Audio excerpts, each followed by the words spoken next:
زہر بھرا تھا ان کو میٹھے۔ السلام علیکم ورحمۃ اللہ وبرکاتہ۔ محترم ناظرین،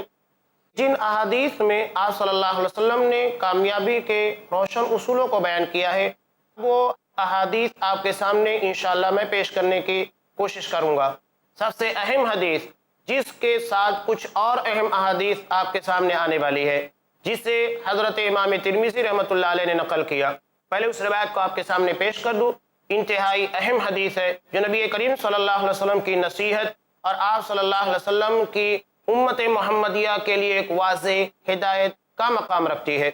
عن ابی ہریرہ رضی اللہ تعالی عنہ قال قال رسول اللہ صلی اللہ علیہ وسلم من یاخذ عنی هؤلاء الکلمات فیعمل بهن او يعلم من يعمل بهن فقال ابو ہریرہ فقلت انا یا رسول اللہ فاخذ بيدي فعد خمسا وقال اتق المحارم تكن اعبد الناس وارض بما قسم الله لك تكن اغنى الناس واحسن الى جارك تكن مؤمنا واحب للناس ما تحب لنفسك تكن مسلما ولا تكثر الضحك فان كثرة الضحك تميت القلب رواہ الترمذی فی ابواب الزہد۔ اس روایت کو حضرت امام ترمذی رحمۃ اللہ علیہ جہاں پر زہد اور پرہیزگاری کا چیپٹر قائم کیا ہے، وہاں حضرت ابو ہریرہ رضی اللہ تعالیٰ عنہ سے روایت کیا، کہتے ہیں کہ نبی کریم صلی اللہ علیہ وسلم نے ایک مرتبہ ارشاد فرمایا، کون ہے جو مجھ سے ان باتوں کو، ان کلمات کو لے گا، اس کے پر خود عمل کرے گا یا اسے دوسروں تک پہنچائے گا؟ حضرت ابو ہریرہ رضی اللہ تعالیٰ عنہ کہتے ہیں کہ میں نے کہا کہ اللہ کا رسول، میں اس بات کے لیے تیار ہوں۔ حضرت ابو ہریرہ رضی اللہ تعالیٰ عنہ کے ہاتھ کو نبی کریم صلی اللہ علیہ وسلم نے پکڑا اور 5 چیزوں کے بارے میں ذکر کیا۔ پہلی چیز، اللہ کے رسول صلی اللہ علیہ وسلم نے کہا اتق المحارم تکن اعبد الناس، اللہ کی حرام کردہ چیزوں سے بچ جا، دنیا کا سب سے بڑا متقی بن جائے گا اور سب سے بڑا عبادت گزار کہلائے گا۔ وَرْضَ بِمَا قَسَمَ اللَّهُ لَكَ تَكُنْ أَغْنَى النَّاسِ، اللہ نے تمہاری تقدیر میں تمہارا جو فیصلہ کر دیا ہے اس کے پر راضی ہو جاؤ تو سب سے بڑے مالدار بن جاؤ گے۔ تیسری بات، اپنے پڑوسی کے ساتھ احسان کرو، تم مومن بن جاؤ گے۔ اور چوتھی بات کہ جو اپنے آپ کے لیے پسند کرتے ہو وہی دنیا کے ہر انسان کے لیے پسند کرو تو مسلمان ہو جاؤ گے۔ اور 5ویں اور اہم بات، زیادہ نہ ہنسنا، اس لیے کہ زیادہ ہنسنا یہ دل کو مردہ کر دیتا ہے۔ یہ نبی کریم صلی اللہ علیہ وسلم کے 5 اہم فرامین ہیں، یا ہم یوں کہہ سکتے ہیں کہ نبی کریم صلی اللہ علیہ وسلم کے 5 روشن اصول، رہنما اصول ہیں جو انسان کی کامیاب زندگی اور آخرت کی کامیابی کی ضمانت رکھتے ہیں۔ سب سے پہلے آپ یہ سمجھ لیجئے کہ حضرت ابو ہریرہ رضی اللہ تعالیٰ عنہ نے اس حدیث کی ضمانت اور ذمہ داری اپنے سر کے پر لے لی۔ اللہ کے رسول صلی اللہ علیہ وسلم نے کہا من یاخذ عنی هؤلاء الکلمات فیعمل بہن او یعلم من یعمل بہن، کون ہے جو ان کلمات کو لے گا، اس کے پر خود عمل کرے گا یا اس کی تعلیم، اس کا علم دوسروں کو سکھائے گا۔ اس کا مطلب یہ ہے کہ احادیث نبی کریم صلی اللہ علیہ وسلم کے فرامین کا جو مجموعہ ہے، یہ صرف آدمی اپنی علمی قابلیت کے لیے یاد نہ کرے یا اسے جمع کرنے کی کوشش نہ کرے، بلکہ اس کا اصل و مقصود عمل ہے، اس لیے کہ اس کے پر عمل کی بنیاد پر ہی جنت ملنے والی ہے۔ اللہ کے رسول صلی اللہ علیہ وسلم نے احادیث کو امت کے حوالے کرتے ہوئے، اللہ کی شریعت کو امت کے حوالے کرتے ہوئے جو بات کہی وہ یہی ہے فَيَعْمَلُ بِهِنَّ، اس کے پر عمل کیا جائے یا دوسروں تک پہنچایا جائے، یعنی عمل بھی ہونا چاہیے اور پہنچانا بھی چاہیے۔ حضرت ابو ہریرہ رضی اللہ تعالیٰ عنہ تیار ہو گئے، اللہ کے رسول صلی اللہ علیہ وسلم نے ان کے ہاتھ کو پکڑا۔ اس سے قبل یہ بات آپ سمجھ لیجئے، حضرت ابو ہریرہ رضی اللہ تعالیٰ عنہ جو حدیث کے متلاشی، جنہوں نے نبی کریم صلی اللہ علیہ وسلم کی ایک ایک حدیث کو جمع کرنے کے لیے اپنی پوری زندگی کو وقف کر دیا تھا، یہی وجہ ہے کہ راویان حدیث کے اندر 5000 احادیث سے زیادہ یاد کرنے والے راوی ہیں، اور راویان حدیث میں سب سے اونچا مقام یہی رکھتے ہیں۔ اللہ نے اس قدر احادیث کے مجموعے کو ان کے ذہن و دماغ کے اندر محفوظ کر دیا تھا، اور اسے انہوں نے امت محمدیہ کے حوالے اپنے شاگردوں کے ذریعے کر دیا۔ یہ بہت بڑا احسان ہے حضرت ابو ہریرہ رضی اللہ تعالیٰ عنہ کا امت محمدیہ کے اوپر۔ نبی کریم صلی اللہ علیہ وسلم ہاتھ کو پکڑتے ہیں۔ یہ دراصل کسی بات کی اہمیت کو عیاں کرنے کے لیے ہے، جیسا کہ حضرت عبداللہ ابن عمر رضی اللہ تعالیٰ عنہ فرماتے ہیں کہ نبی کریم صلی اللہ علیہ وسلم نے ایک مرتبہ میرے کاندھے کو پکڑا اور اس کے بعد کہا کہ کن فی الدنیا کأنک غریب او عابر سبیل، کہ تم دنیا میں ایک راستہ پار کرنے والے یا اجنبی کی طرح بن جاؤ، کہ جو اجنبی اپنے کسی مقام کے پر جاتا ہے تو اپنے وقت اور اپنے کام کو دیکھتے ہوئے فوراً وہاں سے نکل جاتا ہے۔ یہی معاملہ دنیا کا بھی ہے کہ ہم یہاں اجنبی کی حیثیت سے ہیں، اپنے وقت کے پورا ہونے کے بعد، اپنے کام کے پورا ہونے کے بعد ہماری ساری توجہ ہمارے سفر آخرت کے پر ہونا چاہیے، یا راستہ کراس کرنے والا جو اس جانب سے اس جانب جانے والا ہے۔ تو یہاں پر اللہ کے رسول صلی اللہ علیہ وسلم نے ان کے کاندھے کو پکڑا۔ یہ ایک طریقہ ہے تاکہ بات کی اہمیت اچھے طریقے سے سمجھ میں آ جائے۔ حضرت عبداللہ ابن مسعود رضی اللہ تعالیٰ عنہ جب نبی کریم صلی اللہ علیہ وسلم نے انہیں التحیات سکھائی تو ان کے ہاتھ کو اپنے دونوں ہاتھوں کے درمیان رکھ لیا اور اس کے بعد التحیات سکھائی۔ یہ بھی ایک طریقہ ہے تاکہ سامنے والا مکمل توجہ کے ساتھ اس بات کو یاد کر سکے جو نبی کریم صلی اللہ علیہ وسلم اسے سکھا رہے ہیں۔ اب اللہ کے رسول صلی اللہ علیہ وسلم نے وہ باتیں، وہ نصیحتیں، وہ روشن اصول جو کہ کامیاب زندگی کے لیے بہت ہی ضروری ہیں، انہیں بیان کیا، اور سب سے پہلے نمبر کے پر محارم کا تذکرہ کیا۔ محارم اللہ کی حرام کردہ چیزیں، اور ان چیزوں میں ایک طویل فہرست آپ کو نظر آئے گی۔ شرک ہے، بدعات ہے، خرافات ہے، نبی کی سنت کی مخالفت ہے، یا اللہ نے جن چیزوں کو حرام ٹھہرا دیا ہے ان چیزوں سے بچنا ہے۔ بہت ساری تفاصیل اس ضمن میں آتی ہیں۔ میں اختصار کے ساتھ آپ کے سامنے کچھ دلائل پیش کر دوں تاکہ بات سمجھ میں آ جائے کہ حرام سے بچنے والا ہی دراصل اللہ کا بڑا عبادت گزار ہوگا، ورنہ ہم لوگ تو یہ تصور کرتے ہیں جو بہت نمازوں کے ادا کرنے والا، روزوں کو رکھنے والا، ہم اسے بڑا عبادت گزار سمجھتے ہیں، جبکہ اصل عبادت گزار کی تعریف یہاں لا کر بیان کی جا رہی ہے۔ اور وہ تعریف کیا ہے؟ اتق المحارم تکن اعبد الناس، کہ اللہ کی حرام کردہ چیزوں سے بچ جاؤ تو سب سے بڑے عبادت گزار بنو گے۔ سب سے بڑا تقوی یہ ہے کہ اللہ کی حرام کردہ چیزوں سے بچنا، جس میں شرک اول نمبر کے پر آتا ہے، اللہ کی ذات کے ساتھ شریک ٹھہرا دینا، چاہے وہ عبادت میں ہو یا توحید ربوبیت میں ہو یا اللہ کے اسماء و صفات میں ہو، کسی بھی طریقے سے۔ نبی کریم صلی اللہ علیہ وسلم کو خطاب کر کے سورہ زمر میں اللہ رب العالمین نے ارشاد فرمایا لَإِنْ أَشْرَكْتَ لَيَحْبَطَنَّ عَمَلُكَ وَلَتَكُونَنَّ مِنَ الْخَاسِرِينَ، کہ اے میرے حبیب اگر آپ نے بھی شرک کیا، اللہ کی ذات کے ساتھ کسی کو شریک ٹھہرا دیا، آپ کے سارے اعمال ضائع اور برباد ہو جائیں گے اور آپ نقصان اٹھانے والے ہو جائیں گے۔ حالانکہ نبی توحید کی دعوت دینے والا، توحید کا علم بردار ہوتا ہے، لیکن قرآن یہ خطاب نبی کو خاص طور سے کہہ کر اور نبی کو خطاب کر کے یہ بات جو کہہ رہا ہے اس کا مقصد یہ ہے کہ شرک کے معاملے میں اللہ کے یہاں پر کمپرومائز نہیں ہے۔ اللہ یہاں پر کوئی سمجھوتا نہیں کرے گا کہ اللہ کی ذات کے ساتھ کسی کو شریک کیا جائے اور اللہ اس کو معاف کر دے۔ یہ اللہ کی غیرت کا معاملہ ہے۔ جس طرح کے آدمی اپنی بیوی میں شراکت برداشت نہیں کرتا ہے کہ کوئی دوسرا وہاں شریک بن جائے، گرچہ وہ کتنی ہی اہم صفات رکھنے والی اور خوبیاں رکھنے والی ہو، لیکن اگر وہ کسی غیر مرد میں دلچسپی رکھے، آدمی وہاں پر شراکت کو برداشت نہیں کرتا ہے، تو رب العالمین کیسے برداشت کرے گا کہ بندہ سب کچھ اسی کا لے کر اس زمین کے پر جی رہا ہے، اسی کی فضا میں سانس لے رہا ہے، اس کی زمین کے پر چلتا ہے، اس کی زمین کے اناج کو کھاتا ہے، اس کی نعمتوں سے لطف اندوز ہوتا ہے، اور جب عبادت کا معاملہ آتا ہے تو کسی غیر کے سامنے جا کر جھک جاتا ہے، یہ رب العالمین قطعاً برداشت نہیں کرے گا۔ یہ اللہ کی غیرت کا معاملہ ہے، یہاں رحمت رب العالمین کبھی بھی نہیں کرنے والا ہے۔ اس کے بعد نبی کریم صلی اللہ علیہ وسلم کی اتباع کے متعلق اگر کوئی نبی کے طریقے کو چھوڑ دے، یہ تو بہت ساری دلیلیں ہیں، میں ایک ہی دلیل آپ کے سامنے نقل کر دوں جسے حضرت امام مسلم رحمۃ اللہ علیہ نے نقل کیا ہے کتاب الوصیہ میں، کہ من عمل عملا لیس علیہ امرنا فہو رد، کہ اگر کوئی ایسا عمل انجام دیتا ہے جس پر ہمارا حکم موجود نہیں ہے، مردود ہے۔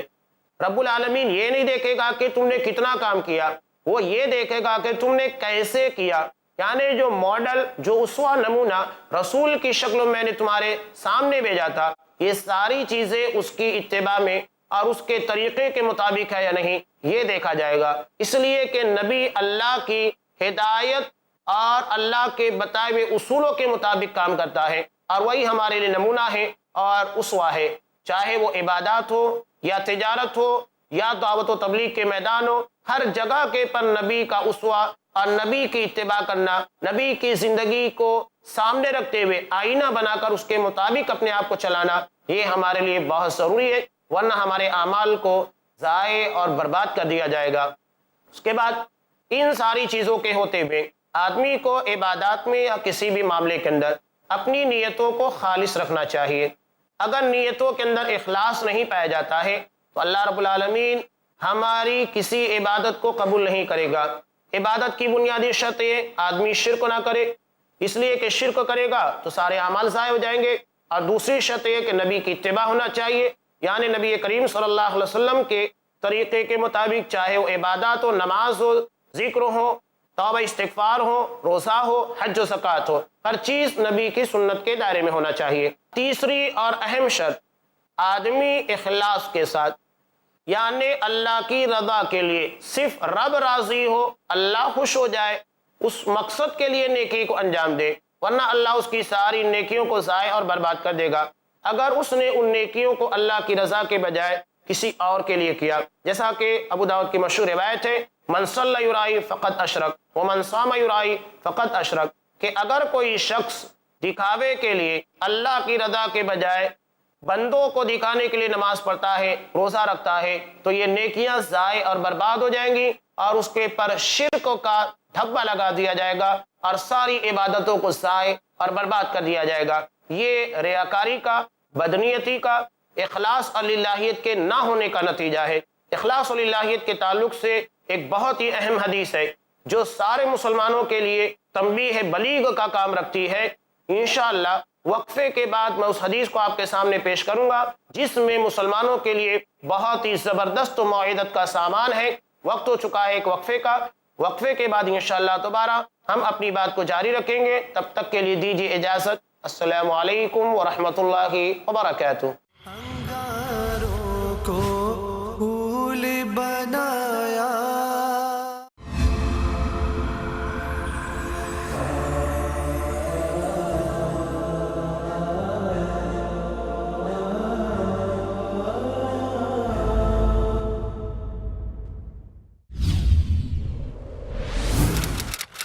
اپنے ڈی ٹی ایچ اور کیبل آپریٹر سے آج ہی سمپرک کریں۔ Free to year. انگاروں کو پھول بنایا۔ السلام علیکم ورحمۃ اللہ وبرکاتہ۔ محترم ناظرین، وقفے سے قبل ہم آپ کے سامنے نبی کریم صلی اللہ علیہ وسلم کے ایک اہم حدیث کی روشنی میں بات جاری رکھے ہوئے تھے، جو 5 روشن اصولوں کے پر مشتمل ہے۔ نبی کریم صلی اللہ علیہ وسلم نے سب سے پہلے رہنما اصولوں میں، روشن اصولوں میں، محارم سے بچنے کو سب سے بڑے عبادت گزار کے زمرے میں داخل ہونے کا ذریعہ بنا دیا، اور کہا کہ اتق المحارم تکن اعبد الناس، کہ اللہ کی حرام کردہ چیزوں سے بچ جا، سب سے بڑا عبادت گزار بن جائے گا۔ اور ہم نے اس ضمن میں آپ کے سامنے نقل بھی کیا کہ نبی کریم صلی اللہ علیہ وسلم نے یہ جو حرام چیزوں سے بچنے کا حکم دیا، جس میں اول مقام شرک کا آتا ہے، اس کے بعد نبی کریم صلی اللہ علیہ وسلم کے طریقے کی مخالفت کا، اور تیسرے نمبر کی جو بات تھی یعنی ریاکاری، بدنیتی، اپنے اعمال کے کرتے وقت اس میں رب کی رضا کے بجائے انسانوں کی خوشنودی یا دنیا کی طلب شامل ہو جائے، تو پھر یہ چیز ساری حقیقتوں کے ہوتے ہوئے بھی اعمال کو ضائع اور برباد کر دیتی ہیں۔ اس لیے کہ اہم اور بنیادی شرط جو ہے وہ ہے نبی کریم صلی اللہ علیہ وسلم کی حدیث کی روشنی میں ریاکاری سے پرہیز، اخلاص اور للہیت کا جذبہ۔ ایک اہم حدیث جس کی جانب میں نے اشارہ کیا وہ آپ کے سامنے پیش کرنے جا رہا ہوں، جسے حضرت امام مسلم رحمۃ اللہ علیہ نے کتاب الامارہ میں نقل کیا، حضرت ابو ہریرہ رضی اللہ تعالیٰ عنہ سے۔ کہتے ہیں کہ قیامت کے دن سب سے پہلے جن لوگوں کا فیصلہ رب العالمین کی عدالت میں پیش کیا جائے گا، اس میں پہلا آدمی ہوگا رجل استشہد، وہ آدمی جو اللہ کی راہ میں اپنی جان قربان کیا، شہید آدمی کا فیصلہ سب سے پہلے عدالت الہی میں رب العالمین کی بارگاہ میں پیش کیا جائے گا۔ جب یہ مقدمہ وہاں پیش ہوگا، اللہ رب العالمین اس کو بلانے کے بعد کہے گا کہ میں نے تجھ کے پر اتنی بڑی بڑی نعمتوں کا انعام کیا تھا، بڑی بڑی نعمتوں سے تجھے نوازا تھا، بتا تو نے اس کے بدلے میں کیا کیا؟ وہ ساری نعمتوں کی یاد دہانی کرنے کے بعد اللہ رب العالمین کے سامنے اقرار کرے گا کہ ہاں پروردگار تو نے مجھے اتنی ساری نعمتوں سے نوازا تھا۔ اب اللہ سوال کرے گا فما عملت فیہا، ان نعمتوں میں رہتے ہوئے تو نے میرے لیے کیا عمل انجام دیا ہے؟ تب وہ کہے گا کہ میں تیرے راستے میں قتال کیا، دشمنوں سے میں نے لڑائی کی، تیرے دشمنوں کے مقابلے میں اپنی جان کو قربان کر دیا۔ اللہ رب العالمین کہے گا کذبت، تو جھوٹا ہے، تو جھوٹ بول رہا ہے اپنی زبان سے۔ سوچئے ایک آدمی اللہ کے سامنے بھی جھوٹ بول سکتا ہے، جبکہ وہ عدالت الہی ہے، آخرت کی عدالت ہے اور دنیا کی آخری عدالت، اس کے بعد کوئی عدالت قائم نہیں ہونے والی ہے۔ اللہ رب العالمین کہے گا کذبت، تو جھوٹا ہے۔ کیوں جھوٹا ہے؟ کیونکہ تو نے یہ سارا عمل اس لیے کیا لیقال، تاکہ تجھے کہا جائے کہ تو بہت ہی بڑا بہادر ہے، جری ہے۔ لوگوں نے کہہ دیا تو نے لوگوں کے درمیان اپنی بہادری، اپنی جسارت مندی کے مظاہرے کے لیے کام کیا تھا، اب یہ کام ہو چکا، لوگوں نے تیرے بارے میں یہ باتیں کہہ دی ہیں، اب معاملہ ختم ہو گیا۔ جس کے لیے تو نے کام کیا تھا ان لوگوں نے بات کہہ دی، اب تجھے وہ نہیں ملے گا جو ملنا چاہیے۔ اگر تم میری رضا کے لیے کام کیا ہوتا تو یقیناً وہ انعام تجھے یہاں ملتا۔ تو نے بندوں کی خاطر یہ کام کیا، اس لیے بندوں سے اس کا اجر لے۔ اللہ رب العالمین کہے گا کہ اس سے اوندھے منہ جہنم میں داخل کر دیا جائے، اور ہوگا بھی بھائی، اسے جہنم میں اوندھے منہ داخل کر دیا جائے گا۔ اس کے بعد دوسرا آدمی جسے اللہ رب العالمین کی بارگاہ میں پیش کیا جائے گا، یہ کون ہوگا؟ ایک عالم ہوگا، ایک عالم جس کے علم کی بنیاد کے پر دیگر لوگوں کو رہنمائی حاصل ہوتی ہے۔ اللہ رب العالمین اسے اپنی بارگاہ میں اپنی عدالت میں طلب کرنے کے بعد سوال کرے گا، اپنی ساری نعمتوں کے یاد دلانے کے بعد ان نعمتوں کی یاد دہانی کرے گا اور کہے گا کہ ہاں پروردگار تو نے مجھے علم کی دولت دی، تو نے مجھے علم شریعت عطا کیا، سب چیزوں کا اقرار کرے گا۔ اس کے بعد اللہ سوال کرے گا فما عملت فیہا، میں نے اتنے سارے انعام تیرے پر کیے، تو نے ان نعمتوں کے بدلے میں کیا کیا؟ تب وہ کہے گا کہ تعلمت العلم، کہ میں نے علم کو حاصل کیا، وعلمتہ، اور میں نے اس علم کو دوسروں کو سکھایا بھی، وقرأت فیک القرآن، اور تیرے خاطر میں نے قرآن مجید کی تلاوت کی۔ اللہ رب العالمین کہے گا تو بھی جھوٹا ہے، تو یہ صرف زبانی طور پر یہ سب کہہ رہا ہے کہ تو نے علم حاصل کیا، لوگوں کو سکھایا اور قرآن مجید کی تلاوت کی، یہ ساری چیزیں تو نے لوگوں کے درمیان اپنے علم کے ڈنکے کو پیٹنے کے لیے اور اپنی علمی قابلیت کو بگھارنے کے لیے اور اپنی صلاحیت کا لوہا منوانے کے لیے کیا ہے، تاکہ تجھے لوگ بہت بڑا عالم کہیں، تاکہ تجھے لوگ کتاب اللہ کا بہترین قاری کہیں کہ یہ قرآن مجید کی کتنی شاندار تلاوت کرتا ہے۔ لوگوں نے یہ ساری باتیں کہہ دی ہیں، اب اس کے بارے میں بھی فیصلہ ہوگا کہ اسے اوندھے منہ جہنم میں لے جا کر داخل کر دیا جائے، اور فیصلے کے مطابق فرشتے اسے اوندھے منہ جہنم کی طرف لے جا کر دھکیل دیں گے، داخل کر دیں گے اور اسے جہنم میں پھینک دیا جائے گا۔ یہاں ضمناً ایک اور اہم حدیث میں آپ کے سامنے نقل کر دوں، چونکہ معاملہ علم کا، علماء کا ہے، علم دین کا مسئلہ ہے، نبی کریم صلی اللہ علیہ وسلم نے یہاں اس مسئلے کے پر بہت ہی سنجیدگی اور متانت کے ساتھ ایک اہم حکم دیا ہے۔ وعن ابی ہریرہ رضی اللہ تعالیٰ عنہ قال قال رسول اللہ صلی اللہ علیہ وسلم من طلب العلم لیباہی بہ العلماء ویجاری بہ السفہاء ویصرف بہ وجوہ الناس الیہ ادخلہ اللہ جہنم، رواہ ابن ماجہ فی کتاب العلم۔ اس روایت کو حضرت ابن ماجہ رحمۃ اللہ علیہ جہاں علم کا چیپٹر قائم کیا ہے، وہاں حضرت ابو ہریرہ رضی اللہ تعالیٰ عنہ سے روایت کیا، کہتے ہیں نبی کریم صلی اللہ علیہ وسلم نے ارشاد فرمایا کہ جو شخص علم اس لیے حاصل کرتا ہے تاکہ اپنے سے چھوٹے یا دیگر علماء کے پر فخر کر سکے کہ مجھے اتنا علم ہے اور اس کو کیا آتا ہے،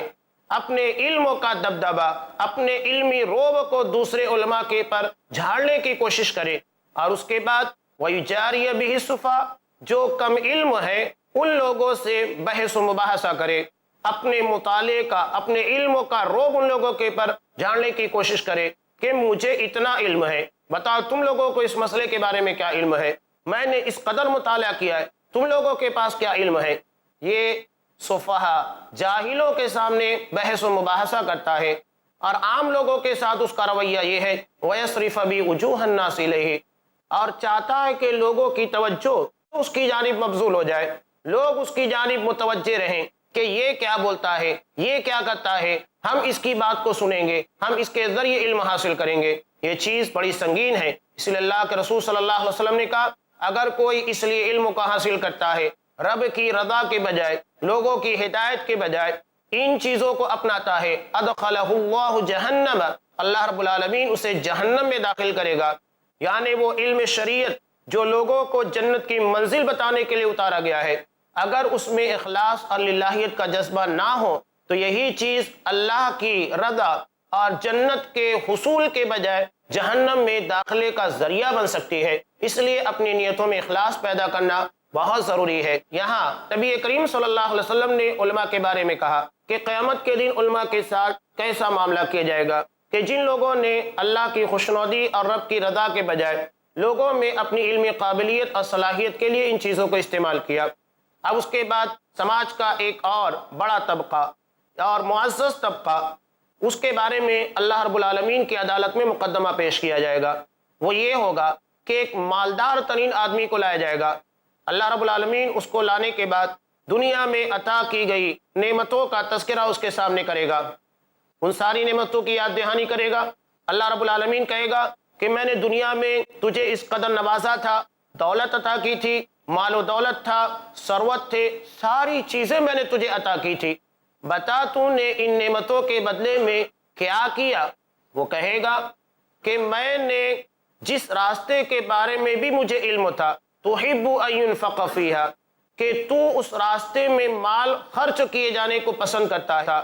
میں نے اس راستے میں اپنے مال کو خرچ کیا۔ اللہ رب العالمین کہے گا کہ تو بھی جھوٹا ہے، تو نے یہ کام اس لیے کیا تاکہ لیقال هو جواد،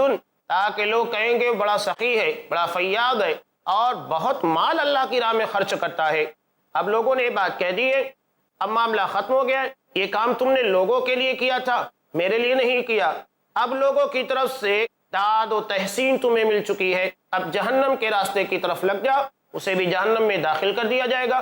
تو اس حدیث میں عدالت الہی، آخرت کی عدالت کے تعلق سے تین اہم کیسز کو بیان کیا گیا ہے، تین اہم فیصلے ہیں، اور اس میں سماج اور معاشرے کی تین بڑی شخصیتیں، تین بڑی پوسٹوں کے بارے میں تذکرہ ہے۔ ایک تو شہید ہے جو کہ اپنے خون کو بہانے کے بعد اپنی جان کے نذرانے کو پیش کر کے سرحد کی حفاظت کرتا ہے، یہ معمولی عمل نہیں ہے۔ اور علم یہ آدمی کے لیے ایسا زیور ہے جو اس کی زندگی کی تاریکیوں کو دور کرتا ہے، اور علماء یہ زندگی کی تاریکیوں کو دور کرنے اور ہماری نسل کو اور ہمارے بچوں کو علم اور تربیت کے ذریعے سنوارنے کا کام کرتے ہیں، یہ بہت معزز طبقہ ہے۔ اس کے بعد دولت مند آدمی، جس کے دولت کی وجہ سے غریبوں کی اور دیگر محتاج لوگوں کی مدد کی جاتی ہے۔ سماج کی تین معزز شخصیتیں، ایک شہید، ایک عالم اور ایک مالدار، اور یقینی بات ہے کہ تینوں کا عمل جو ہے اگر اخلاص و للہیت کے ساتھ کیا جائے، یقینی بات ہے کہ اللہ کے ہاں بڑا ہی مقام رکھنے والا ہے۔ لیکن اگر یہ تینوں اپنے عمل کے اندر اخلاص اور للہیت کا جذبہ نہ رکھے تو نتیجہ بڑا سنگین نکلتا ہے۔ یعنی اتنی محنتوں کے کرنے کے بعد، خون کو بہا دینے کے بعد، ایک عالم جو بڑی محنت کرنے کے بعد علم حاصل کرتا ہے اور بڑی جستجو کے بعد، تربیت کے بعد نکھار پیدا ہوتا ہے، ساری زندگی اللہ کی راہ میں لوگوں کو تعلیم دیتے رہنا، قرآن کی تلاوت کرتے رہنا اور لوگوں کو علم دین سے وابستہ رکھنا بڑا مشکل ترین فریضہ ہے۔ اتنی لمبی عبادت اور اتنا لمبا مرحلہ جو اللہ کے دین کے لیے لگایا گیا بے معنی ہو جاتا ہے اگر اس میں اخلاص اور للہیت کا جذبہ شامل نہ ہو۔ اور اسی طریقے سے دولت مند کا معاملہ ہے کہ جو آدمی اپنی دولت کو بڑی محنت کے ساتھ کماتا ہے، خون پسینہ بہانے کے بعد، بڑی جستجو کے بعد دولت حاصل کرتا ہے، یہ مال اللہ کی راہ میں خرچ کرنا، اور خرچ کرنے کے بعد جب اس سے کوئی فائدہ ہی نہ ہو، ریاکاری کی بنیاد پر اور بدنیتی کی بنیاد کے پر، تو سوچئے کہ آدمی کے لیے کتنی بڑی حسرت اور ندامت کی بات ہے کہ اعمال کیے گئے لیکن اللہ کے یہاں قبول نہیں ہوئے، اس لیے کہ ان اعمال میں جو چیز ہونا چاہیے تھا، اخلاص للہیت کا جذبہ، وہ نہیں تھا، اس لیے رب نے اس کو رد کر دیا۔ تو محارم میں ایک بہت بنیادی شرط یہ ہے کہ آدمی کو بدنیتی سے، ریاکاری سے اور اپنے اعمال میں لوگوں کو دکھانے کے جذبے کو دور رکھنا چاہیے تاکہ اعمال اللہ کے یہاں پر شرف قبولیت حاصل کر سکے۔ محارم کے تعلق سے مزید اور باتیں، جو ایسی چیزیں ہیں جو ہمارے اعمال کو ضائع اور برباد کر دیتی ہیں، ان بنیادوں کے پر انشاءاللہ بحث جاری رہے گی، گفتگو چلتی رہے گی۔ چونکہ وقت ہو چکا ہے اس ایپیسوڈ کے اختتام کا، اس کے بعد انشاءاللہ العزیز ہم آپ کے سامنے جو باتیں رہ گئی ہیں اس کو لے کر حاضر ہوں گے۔ تب تک کے لیے دیجیے اجازت۔ السلام علیکم ورحمۃ اللہ وبرکاتہ۔ انگار